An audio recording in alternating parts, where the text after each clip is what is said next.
kita ni. Oh. 65 kalau tak salah.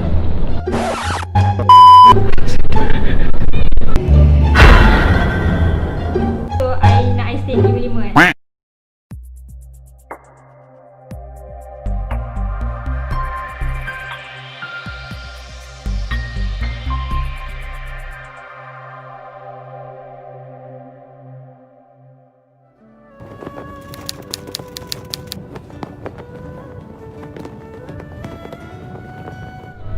Kemerdekaan ni bererti kita bebas daripada sesuatu cengkaman, daripada penjajahan dan sebagainya lah, maupun dari segi fizikal dan juga daripada segi minda dan juga mental dan sebagainya lah. Bebas daripada penjajah lah.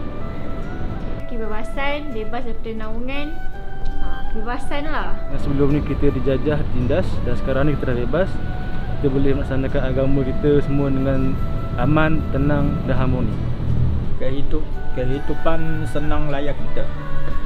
Kebebasan secara menyeluruh, dan juga kita sebagai rakyat diberikan nikmat untuk berfikir dan membuat pilihan. Bebas daripada penjajah, dan juga bebas daripada unsur-unsur dan anasi-anasi yang negatif lah, dan dari pihak luar.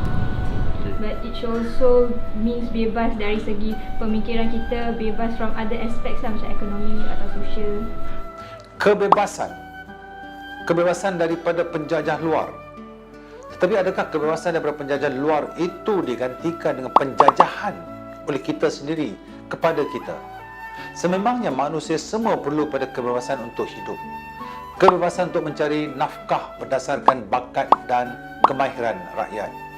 Kebebasan untuk bersuara demi mempertingkatkan tamadun manusia dan memperbaiki masyarakat kita. Kebebasan yang beriring dan berserta dengan kebertanggungjawaban rakyat. Kebebasan berfikir dan berdialog bagi menikmati rahmah daripada kepelbagaian yang wujud di negara kita ini. Untuk kita bebas berfikir dalam minda, kita perlu bebas untuk membaca buku-buku yang berguna kepada kita. Tetapi apakah kita dikatakan masyarakat dan minda yang bebas sekiranya kita dikongkong daripada membaca buku-buku yang berfaedah, sekiranya kita masih dikongkong untuk berdialog dan berwacana di antara sesama kita? Itulah kita harus tanya. Tidak bebas satu negara, kita tidak bebas berfikir. Tapi kita perlu ingat, walaupun kita bebas daripada penjajahan fizikal, tapi kita still dijajah daripada segi ideologi atau perkara-perkara yang secara halus ni lah. So kita kena still pertahankan diri kita, negara kita daripada segala bentuk penjajahan. Ideologi. Mana mungkin kita bebas daripada cengkaman pemikiran kolonialis kalau kita masih terperangkap dalam sejarah yang lampau.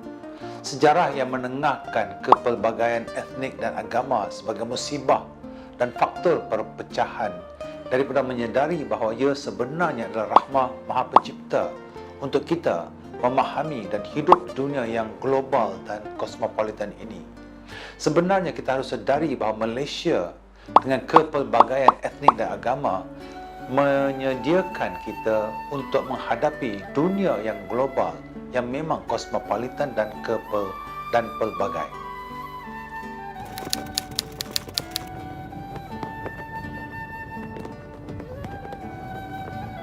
Kepercayaan kepada Tuhan, Kepercayaan kepada raja dan negara. Keluhuran perlembagaan, Kedaulatan undang-undang, kesopanan dan kesusilaan. kesusilaan.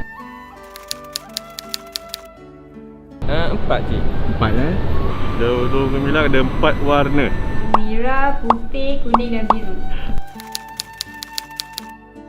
Tahun yang ke-63 lah untuk 63 kita. Tahun 63. Tahun yang ke-63. 14. 14 14. 14 jarum. pada 31 Ogos 1957. Tunku Abdul Rahman. Tunku Abdul Rahman. Tunku Abdul Rahman. Bunga Raya.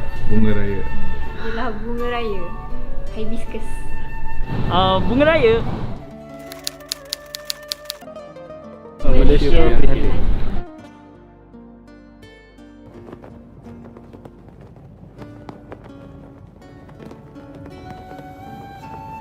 Adakah kita sekadar nak mengulangi naratif-naratif yang menyedapkan hati tetapi tidak membawa kita ke mana-mana? Atau adakah kita ingin berlihat secara jujur apakah ertinya merdeka?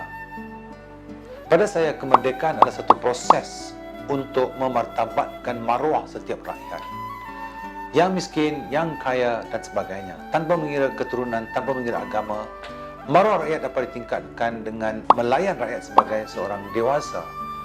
Maruah rakyat dapat ditingkatkan dengan memberikan peluang kepada setiap rakyat tanpa mengira bangsa, agama dan keturunan, memberi peluang kepada rakyat untuk menengahkan, untuk mengembang dan membina diri mereka melalui bakat-bakat dan kebolehan-kebolehan yang telah diberikan kepada mereka. Janganlah kita hanya menggula-gulakan pengundi-pengundi walaupun gula itu akan akhirnya mengakibatkan mereka dengan penyakit diabetes. Yayasan Rapera membantu melahirkan rakyat yang berihsan dan rakyat yang berfikir di Malaysia. Rakyat sejahtera dan Malaysia maju bila rakyat Malaysia prihatin. Nama saya Jahabuddin Muhammad Yunus dan bagi pihak diri saya dan Yayasan Rapera, saya mengucapkan salam merdeka.